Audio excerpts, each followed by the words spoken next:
ვაგრძელებთ რეგიონების თემას, რაც დავიწყეთ ცოტა ხნის წინ. დღეს ასპინძაზე ვსაუბრობთ და ზოგადად მიმოვიხილოთ სამცხე-ჯავახეთი, ეს არის განსაკუთრებული რეგიონი მართლაც ამ ჩვენი ქვეყნის და ამ რეგიონის შესახებ, რასაც მე ვუყურებ, ჩვენი მოსახლეობის დიდი ნაწილისთვის ინფორმაცია ნაკლებად ცნობილია, ასეთი დასკვნა გამოვიტანე ყოველ შემთხვევაში, ხოლო არაქართული მოსახლეობისთვის კიდე დიდწილად ფაქტები არის დამახინჯებული. ანუ ზოგჯერ ისეთ რაღაცას ვისმენთ ხოლმე, ჩვენ თვითონაც ვჩებით გაოგნებული. თვითონ რუკაზეც ვხედავთ, აი გამოვიდა საქართველოს რუკა, ეს არის საქართველოს სამხრეთი ნაწილი, საზღვარი აქვს სომხეთთან და ქვევით თურქეთთან და აქვე გავაქარწყლოთ ერთი ძალიან მცდარი ტერმინი, რომელიც იქნა მოგვიანებით გამოყენებული.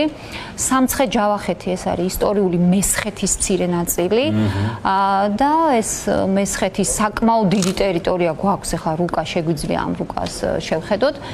დიდი ნაწილი ამ ტერიტორიის მე-16 საუკუნის ბოლოს მთლიანად მოყვა აი ამ ოსმალური ექსპანსიის პირობებში და იქნა მთლიანად ოკუპირებული ოსმალეთის მიერ.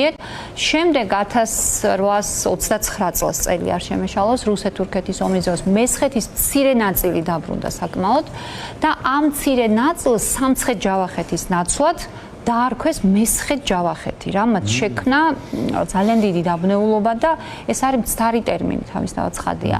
ეს ტერმინი ქმნის რა შთაბეჭდილებას? ჯერთ იმას, რომ ჯავახეთი თითქოს არ არის მესხეთის ნაწილი და მესხეთის, ანუ ზემო ქართლის, ესე ეძახიან მთლიანად ამ ტერიტორიას, თითქოს ზემო ქართლს წარმოადგენს მხოლოდ ეს პატარა სამცხე, რომელიც აი ამ მესხეთის სახელით არის წოდებული.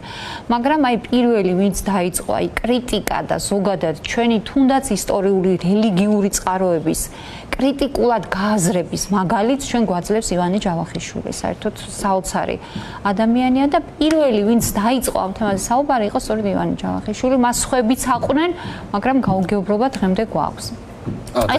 დღემდე რჩება, მაინც არის აი ტერმინებში და გაგებაში გჭირდება მეტი ინფორმაცია ამასთან დაკავშირებით.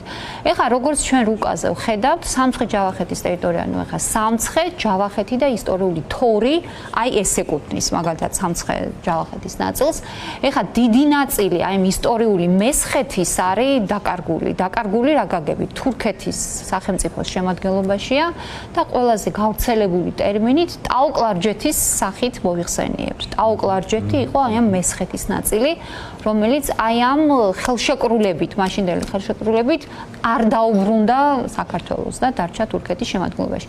აი ნახეთ, ეს არის წყინვალე რუკა, მესხეთის მხარეები მერვე მე-10 საუკუნეში, ეს არის სრული მესხეთი და ნახეთ სამცხე-ჯავახეთი რა მცირე ტერიტორიაა. იმ ადგილებიდან, რაც ქვეყანას დაუბრუნდა მცირე ნაწილი მესხეთის ეკუთვნის აჭარის საავტონომიო რესპუბლიკას და დანარჩენი უკვე სამცხე-ჯავახეთს. ეხლა ქალაქებს რაც შეეხება შეგვიძლია ვნახოთ შემდეგი რუკა, სამცხე-ჯავახეთში რა ქალაქები შედის, სამცხეს ეკუთვნის ადიგენი, ახალციხე და ასპინძა, ანუ ესე შუაში, რომელიც ასევე ჯავახეთის ნაწილიც არის, ხოლო ჯავახეთი არის ახალქალაქი ნინოწმინდა, თორის ტერიტორია, ეს არის ბორჯომის მუნიციპალიტეტი. აი ეს არის მთლიანად დღეს რასაც შეიცავს და ასპინძა არის პირად შუაგულში, აი ამ სამცხე-ჯავახეთის.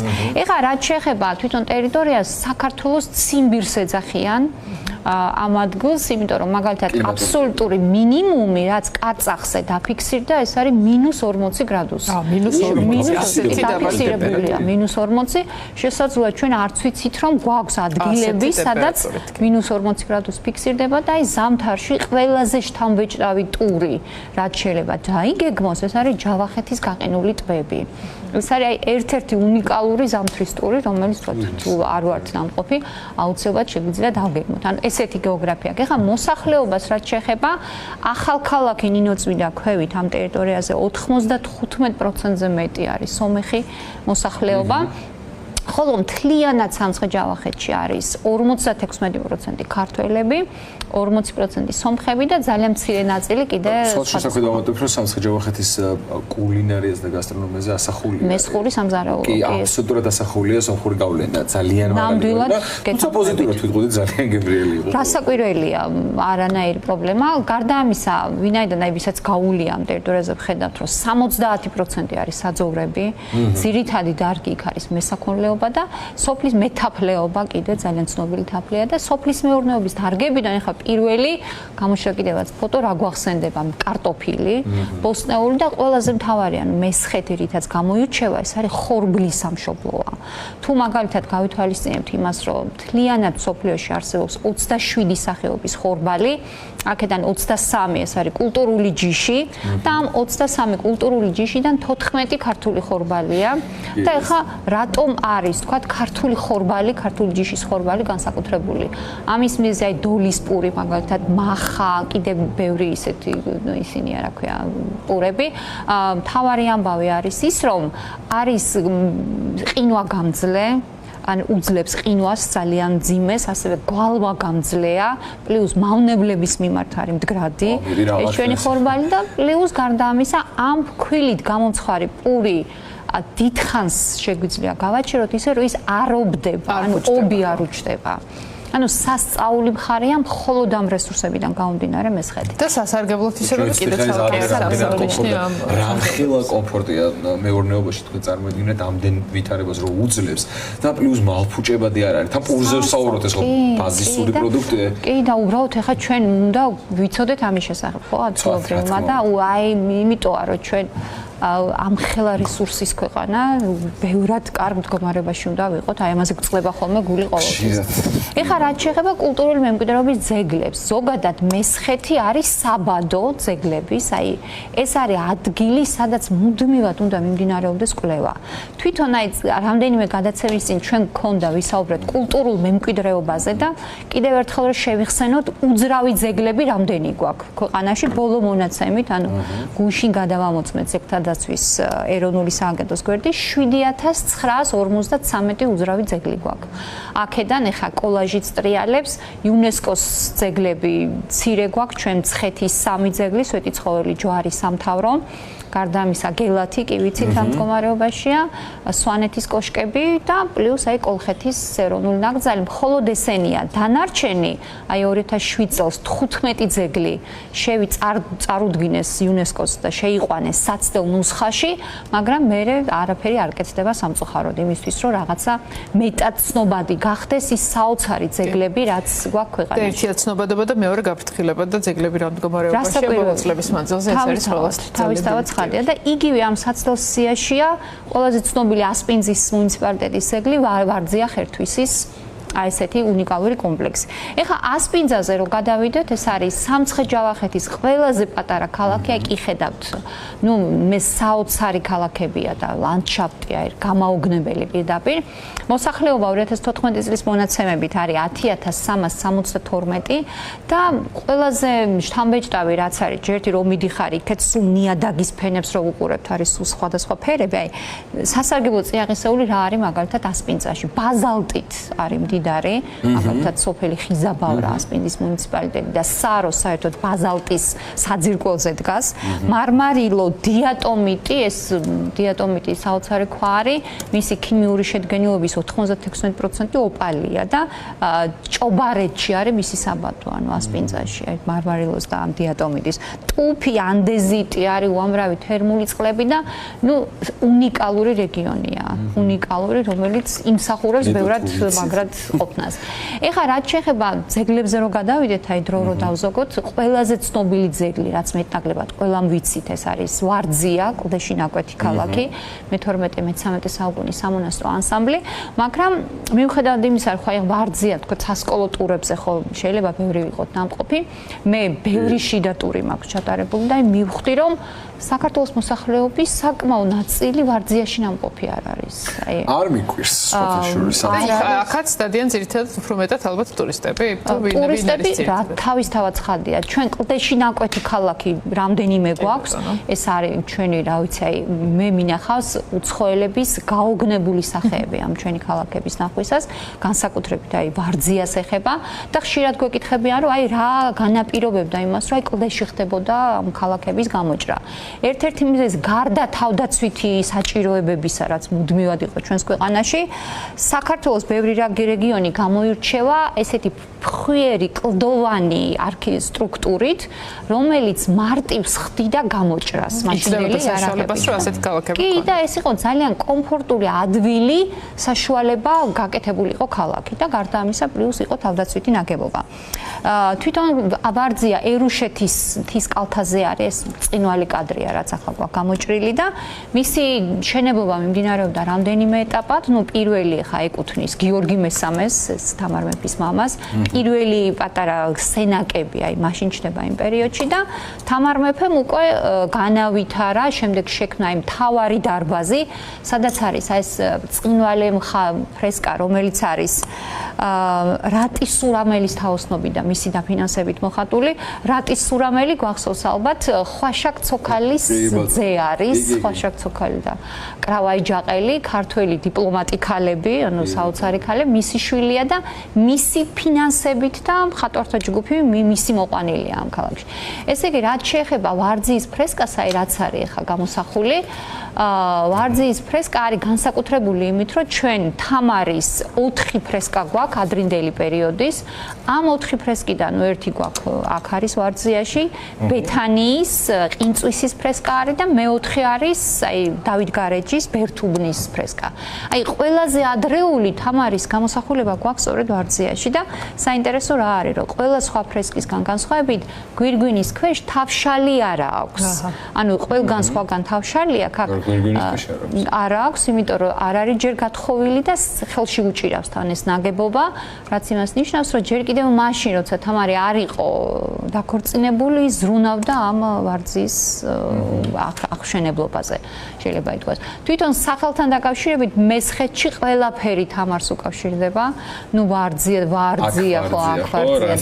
იგივე არის ასპინძაში ესეთ სოფელი არის აწყვიტა და მის ეტიმოლოგიას რო ვკითხულობ, ანუ იქაც არის რომ თამარ მეფის ცხენმა აიწყვიტა და რაღაცა ყველაფერი მასთან არის კავშირში. თამართან დაკავშირებული. მთლიანობაში ხა დასტურდება აღმოსავლეთ მხარეს 13 იარუსი, რამხელა კომპლექსია და საერთოდ მთლიანობაში ერთიან კომპლექსში არის 19 სართული, ასე ვთქვათ, ამ ვარძიის. დღესდღეობით კლდეში ნაკვეთი 641 სივრცე გვაქვს, რამხელა ადგილია, 15 კლდოვანი ეკლესია, 28 მარანი, 235 ქვევრი, რომლის საერთო ტევადობა 100,000 ტონაა. ძალიან მნიშვნელოვანია. 100,000 ლიტრი არის მათი საერთო ტევადობა და ნუ მოკლედ ესე იგი საოცარი ნაგებობა არის. ძალიან შთამბეჭდავი, უფრო მეტად რომ იქ სულ ჩვენ ვხედავთ უცხოელებს, ტურისტებს და აუცილებლად მით უმეტეს ახლა სკოლა დამთავრდა, ოჯახებს უფრო მეტი დრო აქვთ და აუცილებლად სანახავი ადგილია. ნამდვილად თან მე რა რომ ბავშვობაში სკოლის დროს ნანახი გვაქვს ახლა მე რა არა სავარაუდო და ალბათ ეგ მეც სკოლის დროს მაქვს ნანახი გულწრფელი რომ ვიყო და არ ვიცი ეგ ნახოთ არც ითვლება, იმიტომ რომ ჯერ აღქმა ამას რა თქმა უნდა. რას უყურებ და ეხლა სადმე აი ძალიან შთამბეჭდავია, აი ძალიან შთამბეჭდავია. რამდენად ვიცით დღეს ამ ძეგლის სრული შინაარსი ან სრული არქიტექტურა? არის რაღაც ფრაგმენტები ამ ისტორიაში, რომელიც ბუნდოვანია არქიტექტურაში? ნუ ძირითადად მიწისძვრამ დააზიანა, მიწისძვრის დროს არის დაზიანებული და იქ არის აღდგენილი, აი კი არის ცნობილი, ერთ-ერთი ბექა ჯაყელის ათევაგობისას არის აღდგენილი, გამაგრებული დიდი ნაწილი. აი წინხედი ანუ მთლიანად დანგრეულია, მაგრამ მაინც აღდგენა შესაძლებელია სურათის, ანუ რამდენად მასშტაბური ძეგლი ამის დანახვა შეიძლება. სამწუხაროა ის ფაქტი, მე ძალიან წინს რომ ვარძია ხერთვისის კომპლექსი არ არის იუნესკოს ნუსხაში. ეხლა ძალიან მოკლედ ვიტყვი ხერთვისზე, გამოჩნდა უკვე ხერთვისის ჩემი საყვარელი ციხეა, ერთხელ ციხეებზე მარტო რო გავაკეთოთ გადაცემა კარგი იქნება. ეს არის მტკვრის მეორე მხრიდან გადაღებული კომპლექსია. ესეც იყო ოსმალების პერიოდში მთლიანად გადაეცა ოსმალეთს და შემდეგ უკვე ოსმალეთის ადმინისტრაციულ ერთეულს წარმოადგენდა უაღრესად აი სტრატეგიული მნიშვნელობის ციხე, რომელიც აუცილებლად, იქვე ვარძიასთან ერთად აუცილებლად უნდა ინახოს. ერეკლე მეფემ გამოსტაცა ჯერ ოსმალებს 1771 წელს. მოკლედ გავაგრძელოთ, შემდეგი ეს არის დრო რომ გავითვალისწინოთ თავკვეთულას გამოქვაბულის ეკლესია, წელს ნახე, ეს არის ვარძიასთან ახლოს არის ესეთი მოპირდაპირე მხარეს.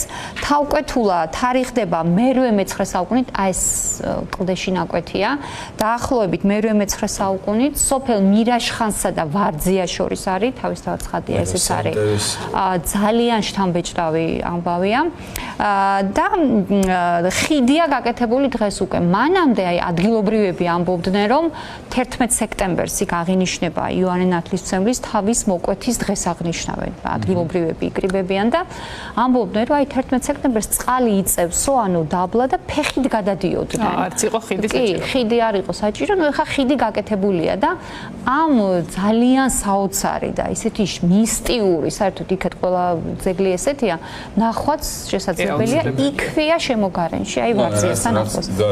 კი ბატონო. შემდეგი არის ვანის ქვაბები, რომელიც ასევე არის აი ამ მნიშვნელოვანი კომპლექსის ნაწილი.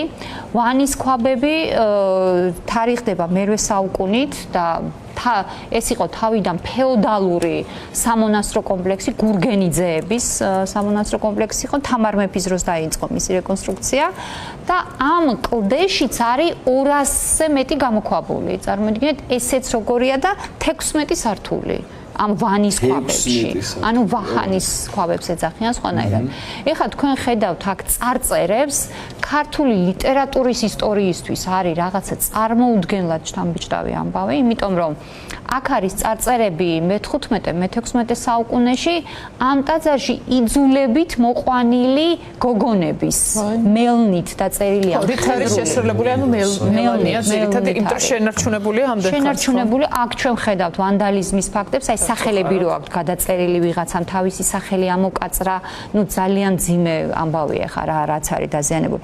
ეხლა რა არის სახელები და გვარებიც არის ამ ქალების, გულქანი ვინმე, ანარჩეულიშვილი, თუმიან გოჯიშვილი და ისინი გამოთქვამენ აი წუხილს, უკმაყოფილებას და სასწაული ის არის რომ იმ პერიოდის ვეფხისტყაოსნის ორი სტროფია შემორჩენილი მათ მიერ დაწერილი.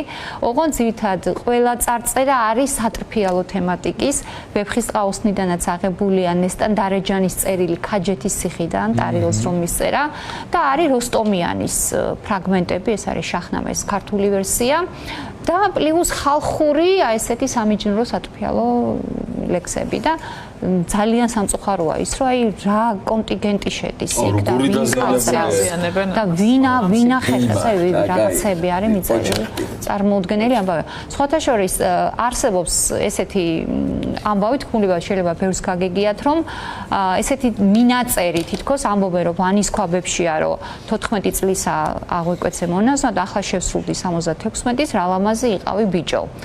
ამაზე ამბობენ, რომ არის ვანის ქვაბებში. მე პირადად ეს წარწერა არ მინახავს და არ არსებობს ამის ფოტო. აი, თუ არავინ არ გადაიღო ეს ფოტო. ამიტომ მე პირადად ცოტა ეჭვი შემაქვს, რომ ნამდვილად არ ითვარ. ზოგი ამბობს, რომ ვარძია ყოველთვის იყო მამათა მონასტერი, ქალები ფიზიკურად ვერ მოხვდებოდნენ, ესეთი ამბავია. და ბოლოს წინა საროს შთამბეჭდავი, მეგალითური, ციკლოპური ნაქალაქარი შეიძლება ითქვას, აი პირველად რომ ნახე სარო ვიყავი, აი გაოგნებული დარჩი საერთოდ, მე მეგონა საერთოდ სხვაგან მოვხვდი, აი ხედავთ ეს არის თამზეში შარშან გადავიღე ზუსტად აი ამ სეზონზე ეს მეგალითები. ასპინძიდან არის 17 კილომეტრში 1480 მეტრზე არის სიმაღლით და სხვათა შორის საოცრება რა არის? ეს არის პირველადი წყობის ნიმუშია. ანუ 1000 წლეულების წინ მშრალი წყობა არის, თავის აი ნახეთ, მშრალი წყობა არის ყოველგვარი დუღაბის გარეშე, არც ერთია ეს უზარმაზარი ქვა, ერთნაირი არ არის, თან არის დაუმუშავებელი, ამიტომ ეძახიან აი ციკლოპურ ნაგებობებს, ანუ ადამიანის ჩარევა არის მინიმალური. ეს ეკლესიაც არის ძველი, მე-18 საუკუნის ეკლესია და აი ეს არის ადგილი, სადაც უნდა მიმდინარეობდეს გამუდმებული სამუშაოები. ანუ იმდენად არაფერი არ მიდის და გარდა ამისა, ეს სოფელი სარო მთლიანად აი ბაზალტზე დგას, შეიძლება ითქვას და ამ სოფელში არის შემორჩენილი უნიკალური სახლები, აი მესხური ოდები, რომელიც ჩვენ არაერთხელ გვიჩვენებია. და ეს არის ერთ-ერთი ოდა, რაც გადავიღე, ეს არის ასპანიძეები, საინახეთ, ბრწყინვალე ოდა, რომელიც არის ამ სახით შემორჩენილი და თვითონ ის ხეები, ანუ მასალა არ უნურსნოა, კი მოგეხსენებათ და იმის გამო რომ სტატუსი აქვს, იქ მე ვიცნობ ადგილობრივ მოსახლეობას, ძალიან კარგი ხალხია და რატოა ესე ძიმე მდგომარეობაში სტატუსი აქვს კულტურული მემკვიდრეობის ძეგლის და მათ არ აქვთ უფლება რამე აღადგინონ, ჩარევის. ამიტომ ამ შემთხვევაში სახელმწიფოს ეკისრება პასუხისმგებლობა, რომ ესეთი უნიკალური ისტორია